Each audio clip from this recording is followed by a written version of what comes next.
Você está sintonizado no programa Agenda Econômica, que hoje está examinando a política de petróleo no Brasil. Nosso convidado é o Dr. Fernando Siqueira, que é o vice-presidente da AEPET, Associação dos Engenheiros da Petrobras. Participa do programa o jornalista Floriano Filho. Como anunciado, Dr. Fernando, a questão dos equipamentos é um tema que foi objeto de uma definição, de uma diretriz do governo nacional, no sentido de que haja um processo gradual, crescente de nacionalização. Mas o fato da Petrobras ser a operadora dos consórcios é um ponto-chave para a política do governo de nacionalização desses equipamentos. Haja visto que quem compra os bens e os serviços para as fases de exploração, desenvolvimento e produção é a própria operadora. Qual tem sido o impacto desta condição para a indústria nacional de equipamentos? Eu acho que o sentido é o mais favorável possível, porque a Petrobras tem a tradição de comprar no mercado nacional. Desde a época do gás, que eu citei aqui, ela chegou a propiciar a criação de 5 mil fornecedores brasileiros que atingiram o estado da arte. Infelizmente, o decreto do Fernando Henrique dizimou essas empresas. Mas a Petrobras agora retoma, Tem a Sete Brasil, que é a fabricante de sondas, ela tem um PROMIMP, que é um programa de treinamento junto com a indústria, de capacitação de pessoal. Então, eu acho que a maior chance do Brasil aproveitar em termos de desenvolvimento industrial e tecnológico é a Petrobras ser operadora, porque ela tem tradicionalmente essa vocação de incentivar o mercado nacional. Agora, defender o conteúdo nacional hoje não significa nada, por aquela questão que eu mencionei, que igualou-se empresa brasileira com empresa estrangeira, então comprar no mercado nacional não significa ser de empresa brasileira. Pode ser da GE, pode ser da FANC, pode ser de várias outras empresas. Então, para que se tenha realmente um conteúdo nacional, de empresa com DNA nacional, é preciso que tenha um incentivo à empresa nacional. O presidente Lula fez um ensaio, criou uma medida provisória que virou lei, permitindo comprar até 25% mais caro no mercado nacional do que no estrangeiro. Mas isso é pouco, porque com a isenção de imposto da importação, você só equilibra, 25% é a média que se pagaria de CMS, que as empresas brasileiras pagam a mais de CMS do que as estrangeiras, que não pagam coisa nenhuma. Então é preciso rever a legislação e eu vou tentar convencer os deputados que é preciso fazer uma lei, pelo menos voltando a diferenciar a empresa brasileira de capital nacional de empresa estrangeira, brasileira de capital estrangeiro, e ter uma forma de incentivo e proteção para o mercado nacional, acabando com esse repetro, que é esse decreto 3161, que deu um privilégio às empresas estrangeiras contra as nacionais. Então é preciso rever essa legislação e dar pelo menos condição igual às empresas brasileiras. E aí a Petrobras tem essa vocação e você não vê nenhuma dessas empresas estrangeiras que estão produzindo aí contratar geólogos, engenheiros. A Halliburton fabricou 2 plataformas, trouxe 200 engenheiros na fase final, que as plataformas vieram para o Brasil, trouxe 200 engenheiros para trabalhar contra 2 ou 3 brasileiros que eram de cargo de segunda escalão. Agora, essa informação que o senhor dá é uma coisa assustadora, porque levando em conta o Repetro, levando em conta essa política que dizimou essas 5 mil empresas brasileiras por conta desse decreto de 1998. O que há relatórios que dizem que os maiores beneficiários desses investimentos que a Petrobras está planejando, inclusive para compras de equipamentos, sondas, embarcações, serão os chineses. O senhor concorda com isso? E também é verdade a informação de que essas empresas estrangeiras que a gente citou aqui, até hoje, não investiram em nenhuma plataforma construída no Brasil? Exatamente. Então, você levantou um ponto bom que é um dos erros da presidente da Petrobras, né? Ela, semana passada, fez uma declaração meio absurda, dizendo que o que a Petrobras tem de experiência em plataformas, em produção, ela não tem em projeto de refinaria. E não é verdade. Nós fizemos uma carta da EPET protestando veementemente, porque a engenharia básica do Centro de Pesquisa da Petrobras começou com refino. E a Petrobras ganhou uma concorrência para fazer a refinaria lá de Itaboraí, ganhou da concorrente chinesa e coreana. O melhor projeto foi da Petrobras. Então, o presidente, não sei porquê, falou uma bobagem dessa. Há uma tendência, né, de comprar muito, prestigiar a China por ser mais barato. Mas a gente tem experiências com compras de equipamento no exterior que depois geram uma manutenção muito maior, né? Você tem um equipamento barato para comprar, mas para conviver com ele durante 30 anos é um prejuízo imenso. Barato sai caro. Sai caríssimo, né? Um exemplo, quando a plataforma de Pampo foi feita, era uma plataforma fixa ainda, na lâmina d'água de 150 metros, resolveu-se comprar os nós da plataforma no Japão. 99% dos nós tiveram que ser refeita a solda, veio com defeito. Então, a importação não significa que seja o melhor para o país, de forma alguma. Além do fato de que você fazer aqui, você gera emprego de qualidade. Nenhum país do mundo se desenvolveu sem ter as próprias empresas. Você vê, a Coreia desenvolveu porque tem Hyundai, LG, Samsung, né? O Japão tem Mitsubishi, Sony, etc. Todos os países desenvolvidos têm suas próprias empresas. E o Brasil hoje está ficando sem empresas, estão sendo desnacionalizadas. Isso é péssimo para o desenvolvimento do país. O desenvolvimento sustentado tem que ser com empresa e tecnologia nacional. Então, essa ideia da presidente de prestigiar a Sete Brasil, que são fabricantes nacionais, eu acho que certíssimo.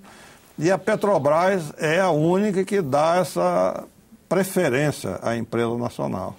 Doutor Fernando, a questão dos preços de combustíveis, de gasolina especialmente, gostaria que o senhor nos comentasse, porque recentemente, na contramão do que vem propondo o próprio governo, até a própria presidente Dilma, um diretor da Agência Nacional do Petróleo defendeu uma política de reajustes periódicos nos preços da gasolina no Brasil, segundo ele, para acompanhar a variação dos preços do combustível no mercado internacional. Essa proposta não altera a função reguladora da Petrobras no setor? Profundamente. A ANP é uma aliada da mídia internacional, né? A ANP, lamentavelmente, era uma agência que deveria proteger o país, ela trabalha mais para estrangeiros do que para nós. Então, eu acho que essa questão do preço, a Petrobras tem essa função social, ela tem a função social de criar tecnologia, de regular o mercado, não evitar especulações, ganhos excessivos. Então, essa política de contenção dos preços da Petrobras, acho correta, acho que isso é uma das principais funções dela, regular o mercado e proteger, né, o mercado nacional. Agora, o que ocorre que é ruim é quando por exemplo, o álcool diminui a produção, ela tem que importar mais gasolina para suprir a falta de álcool, né? Então aí ela importa por um preço maior e vende no mercado por um preço com prejuízo. Acho que isso é errado, acho que isso não deveria acontecer assim. Como é que poderia ser contornado? Eu acho que o primeiro é incentivar mais o programa de álcool, que é um programa nacional, renovável, é energia limpa, porque ele recicla carbono, ele não traz carbono lá do fundo, né? A planta absorve o carbono, depois devolve na combustão do álcool. Então, o álcool é renovável, é uma energia que tem que ser prestigiada, tem que se acertar os produtores nacionais para não priorizar a venda de açúcar quando o açúcar sobe no mercado internacional, ter mais responsabilidade, ter mais apoio, ter mais pesquisa para otimizar o álcool. Por exemplo, o motor bicombustível, ele não dá para otimizar os dois combustíveis. Aí se prestigiou a gasolina, se otimizou a gasolina, nivelou o álcool nivelou por baixo. O álcool ficou inferiorizado com um preço aí de 70%, tem que ter 70% mais barato que a gasolina, etc. Então, esse jogo aí é que tem que ser contornado para que não haja prejuízo para a Petrobras de importar mais caro e vender mais barato no mercado nacional. Então, isso aí eu acho que é uma questão contornável, primeiro incentivando o programa do álcool para que isso não aconteça mais. E segundo, fazendo um preço de tal forma que a média não comprometa financeiramente a empresa. Bom, com relação à resposta anterior do senhor, eu queria até pedir que o senhor aponte, porque eu achei muito forte essa afirmativa de que a ANP tem servido mais, e preocupante, né? Preocupante. Que a ANP tem servido mais aos interesses internacionais que aos interesses brasileiros. Seria até bom que fossem apontados em que pontos realmente. Agora, no setor dos combustíveis, realmente o Brasil está com problema, né? Porque tanto no que diz respeito à gasolina, pela capacidade de refino que tem o Brasil no momento, como no caso do etanol, o Brasil passou a ser importador e um importador pesado, né? Importando milhões de litros dos Estados Unidos de etanol e também de gasolina. Né? Os Estados Unidos que são grandes produtores também de gasolina. Uhum. Quer dizer, não é só uma questão de custo e de preço, né? Também é uma questão de capacidade de produção. Né? Isso é uma questão também, envolve um planejamento global, né? Eu não sei se eu vou conseguir resumir, porque a coisa é muito ampla, mas o problema é o seguinte: incentivo errado à indústria automobilística, né? Porque a indústria são multinacionais que remetem todo o seu lucro.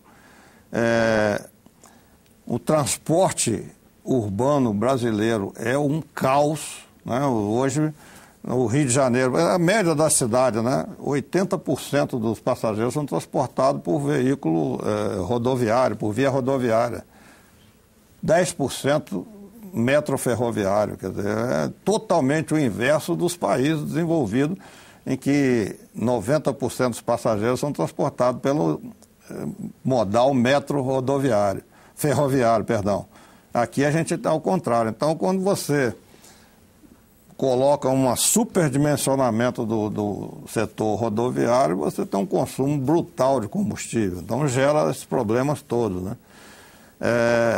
Então, você teria que ter um transporte de massa totalmente revisto, né? Que hoje, como eu falei, 90% é feito por rodovia, com interesse da implantação da indústria automobilística no país, mas o assunto é um pouco longo, né? Mas, enfim, é um planejamento global que está falhando. Estão incentivando um modal errado. O governo teria que investir pesado em fabricar trens, ferrovias. A privatização reduziu drasticamente a capacidade de transporte, só prestigiou as grandes empresas aí para transportar minério. Passageiros foram deixados em segundo plano.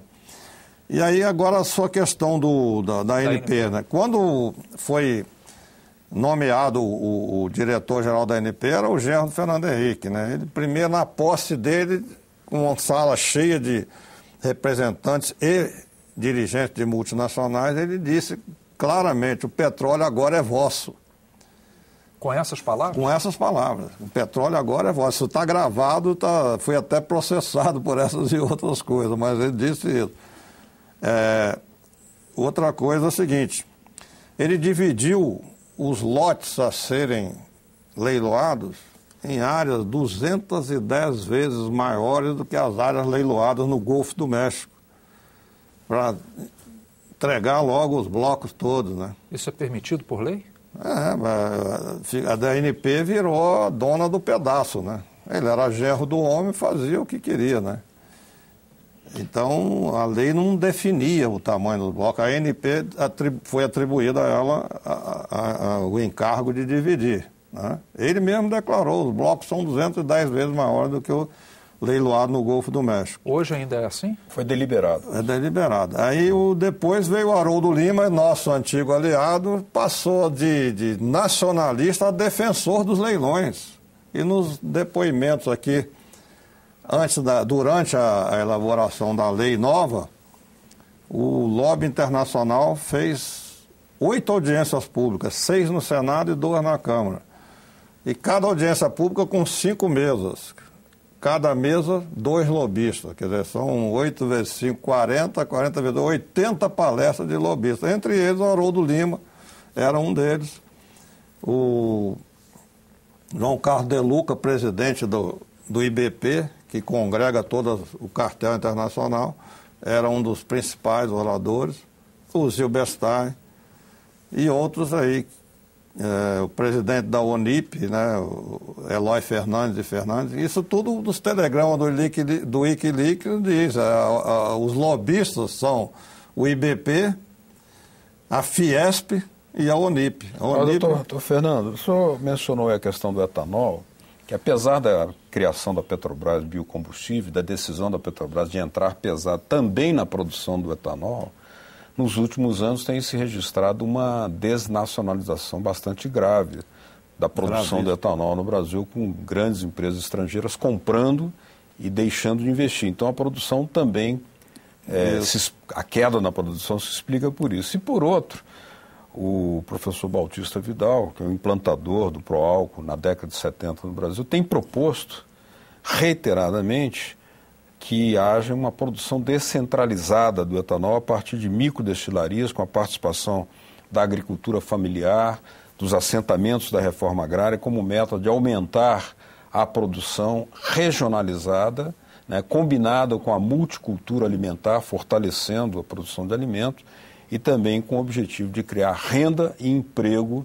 nas regiões, evitando, por exemplo, o turismo do álcool, que é um absurdo no Brasil. Como é que o senhor comenta esse quadro? Isso eu estou plenamente de acordo. Agora, infelizmente, na prática isso não está acontecendo, né? Na agricultura em geral, você tem aí o agronegócio, né? Essa meia dúzia de multinacionais, Bunge-Borne, ADM, Monsanto, né? Então essas empresas usam a soja, por exemplo, para fazer farelo, que é o que dá lucro. E o óleo de soja é o subproduto, né? Então você faz com que no biodiesel o agricultor familiar não tenha como concorrer. Porque para o grande produtor do agronegócio, o óleo de soja é subproduto, é de graça. Para o produtor familiar que vai produzir, ele tem que vender. Então ele não tem como concorrer. Da mesma forma o álcool, né? Você vê as grandes multinacionais, compram aí a Cosan com todas as suas usinas, né? E é um processo perigoso e galopante de desnacionalização que o governo tinha que interferir nisso aí, porque nós estamos vendo uma desnacionalização em todas as áreas, né? E agora nessa de energia, com o gás dos Estados Unidos, melhorou um pouco a situação, mas os Estados Unidos estavam numa insegurança energética brutal. O gás de xisto, né? E aí o grande polo capaz de substituir o petróleo é a Amazônia com a biomassa. Então eu via com muita preocupação essa tomada da Amazônia como o maior. Ali tem sol, água e terras, né? O trinômio necessário para substituir com a biomassa o petróleo. Então eles estavam tomando isso aí. Agora, com o gás de xisto deu um alívio, né? Até torço para os Estados Unidos se dar bem com o xisto e nos deixar um pouco em paz. Deixa a Amazônia em paz, deixa o pré-sal para os brasileiros, pelo amor de Deus. O programa Agenda Econômica está chegando ao seu final por hoje. Nós gostaríamos de agradecer muito aqui a sua audiência. Estamos esperando por suas impressões, suas sugestões, suas críticas. Elas são muito bem vistas e elas podem ser enviadas para esse endereço que está aí na sua tela, o www.senado.leg.br/TV. Queremos agradecer aqui a participação do Dr. Fernando Siqueira, vice-presidente da Associação dos Engenheiros da Petrobras. Estaremos sempre de portas abertas. Obrigado mesmo. Eu que agradeço a oportunidade. Estou à disposição de vocês quando quiserem. E agradecer também a participação do meu colega jornalista Floriano Filho. Continue com a gente. Até a próxima Agenda Econômica. Tchau. Obrigado.